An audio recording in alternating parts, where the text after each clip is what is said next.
सभी वरिष्ठगण जिन्होंने अपने अंदर के बच्चे को अभी तक जीवित रखा है, उन सभी को राष्ट्रीय बाल दिवस की बहुत बहुत शुभकामनाएं। आप सभी को 14 नवंबर आज की बहुत बहुत शुभकामनाएं मेरी ओर से। मैं जब भी एक्सीलेंस स्कूल आती हूँ तब शिक्षकों के बारे में चर्चा होती है, स्कूल के इंफ्रास्ट्रक्चर के बारे में चर्चा होती है। आज अनफॉर्चुनेटली मैं किसी की कोई शिकायत नहीं सुनने वाली हूँ, क्योंकि आज बाल दिवस है। सिर्फ बच्चों की अगर कोई शिकायत है तो आज वो सुनी जाएगी। उसके अलावा कोई शिकायत किसी की शिक्षकों, I am sorry, today is not your day, today is children's day. तो आज बच्चों की शिकायत सुनी जानी चाहिए और बच्चों की बातें सुनी जानी चाहिए। देखिए, हम लोग का जो देश है उसमें 65% पॉपुलेशन, वैसे भी हम लोग दुनिया में सर्वप्रथम हो गए हैं पॉपुलेशन जनसंख्या के पैरामीटर में, परंतु उसमें भी 65% पॉपुलेशन जो है वो बिलो मेरे ख्याल से बिलो 50 या कुछ है 55, और 25% पॉपुलेशन इस देश की अभी 14 के नीचे है, बिलो 14। आप इसका मतलब आप अनुमान लगाइए कि अगर किसी देश की 25%, एक चौथाई पॉपुलेशन अभी स्कूल से निकली ही नहीं है, तो हम किस बारे में बात कर रहे हैं और हम किस प्रकार का आगे चल के देश बनने वाले हैं। अत्यधिक जनसंख्या, ये जो हमारे प्यारे प्यारे बच्चे हैं, ये सब कल को हम लोग की वर्कफोर्स ज्वाइन करेंगे, आगे आएंगे, देश चलाएंगे। इन सब की चिंता करना हम सब लोगों का कर्तव्य है, हम जो मंच के ऊपर बैठे हैं और हम जो मंच के नीचे हैं। जब भी मैं एक्सीलेंस स्कूल आती हूँ, मैं यहाँ आके यही कहती हूँ कि अभी 1-2 महीने पहले ही तो मैं यहाँ आई थी, और वाकई आप लोग के यहाँ आके मुझे रियलाइज़ होता है कि मैं एक्सीलेंस स्कूल बहुत आती हूँ। अगर कभी गवर्नमेंट में अटेंडेंस बायोमेट्रिक शुरू हुआ तो मेरा बायोमेट्रिक यहीं लगाया जाएगा, मैं यहीं आती हूँ सबसे ज़्यादा। तो देखिए, एक तो आप सभी लोगों से मिल के बात करके, इतना स्नेह पाके मुझे बहुत अच्छा लगता है, परंतु यहाँ आके जो ऊर्जा मिलती है और जो अपने कर्तव्य के बारे में मुझे रियलाइजेशन होता है, वो और कहीं नहीं होता फ्रैंकली। आप सभी लोगों से, बच्चों से मिलकर एक चीज़ और मुझे याद आ रही है कि आज हम लोग जिस मकाम पे देश में विकसित भारत बनाने के जिस मकाम पे खड़े हैं, उसमें सबसे अहम भूमिका बच्चों की है। हमारा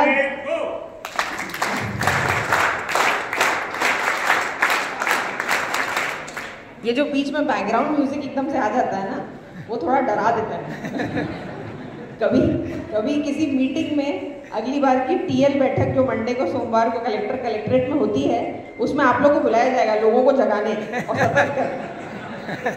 पर देखिए, मैं जिस बारे में बात कर रही थी वो ये कि विकसित भारत बनाने के लिए, और अगर किसी देश का 25% आबादी बिलो 14 हो, तो हमारे लिए सबसे ज़रूरी क्या है, कौन सी वो चीज़ें हैं जिस पे हमको ध्यान देना है।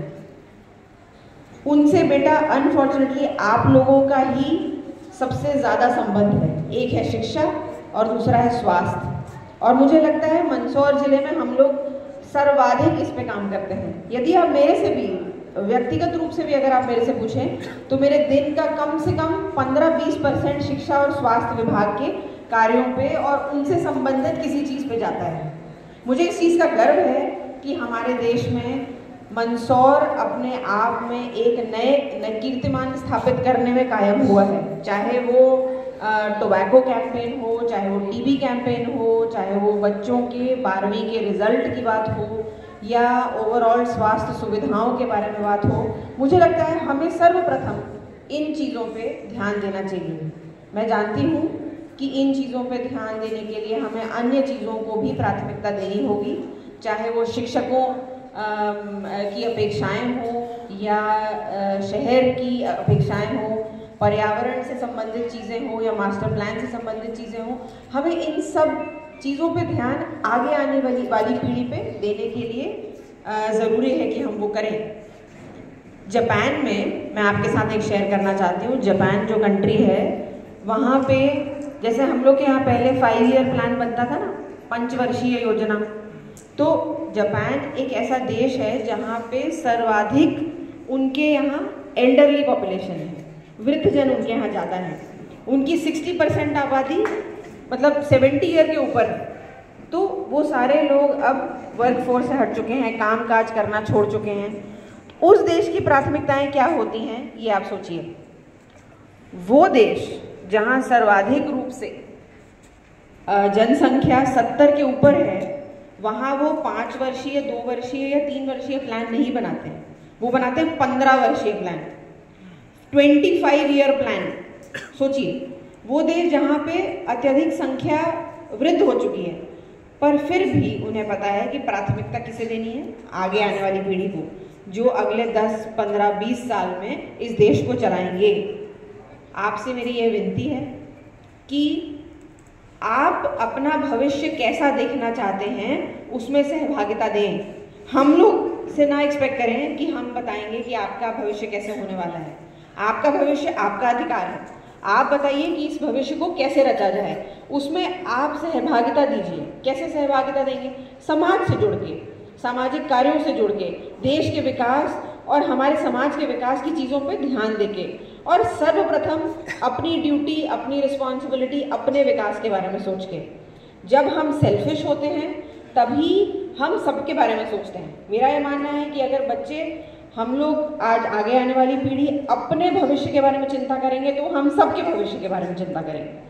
मुझे खुशी है कि हम लोग का भविष्य सिक्योर है आप लोगों के हाथों में। यहाँ पे स्काउट्स गाइड्स के लोग भी आए हुए हैं, उन्हें उनके उज्जवल भविष्य और बहुत ही जगमगाते पास्ट के लिए मैं उनको बधाई देती हूँ, क्योंकि मुझे स्काउट्स एंड गाइड्स के लोग हर जगह मिलते हैं, हर जगह प्रेरणा के स्रोत बने होते हैं। जैसा कि अभी बताया गया, सिंहस्थ में भी आपकी शायद ड्यूटी लगने वाली है। समाज सुधार का जो बड़ा कार्य है वो हम कुछ सोसाइटीज़ को, कुछ ग्रुप्स को दे पाते हैं। यदि मैं आज आपको कहूँ कि मंदसौर ज़िले की 12वीं कक्षा का रिजल्ट सुधार दीजिए, तो क्या हम इस कमरे के सभी लोग अपने डे टू डे जीवन में सुधार पाएंगे? नहीं। तो हमें ये ज़रूरी है कि हम समाज के कुछ ऐसे लोगों को जोड़ें और उनका एक कम्युनिटी, उनकी एक सोसाइटी बनाएं जिससे वो काम पूर्ण हो सके। इसीलिए स्काउट्स गाइड के लोगों को, आपके बुलबुल और कब्ज़ को मैं बधाई देती हूँ कि छोटे छोटे काम वो बड़ी निष्ठा से करते हैं।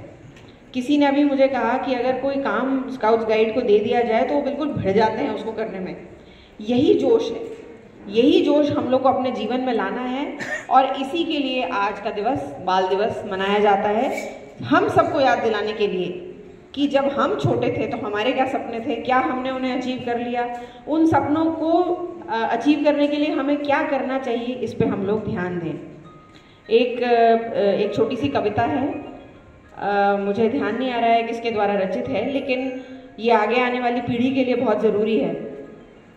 चल यौवन उद्धाम चल चल, चल बिना विराम, विजय मरण दो घाट, समर के बीच कहाँ विश्राम।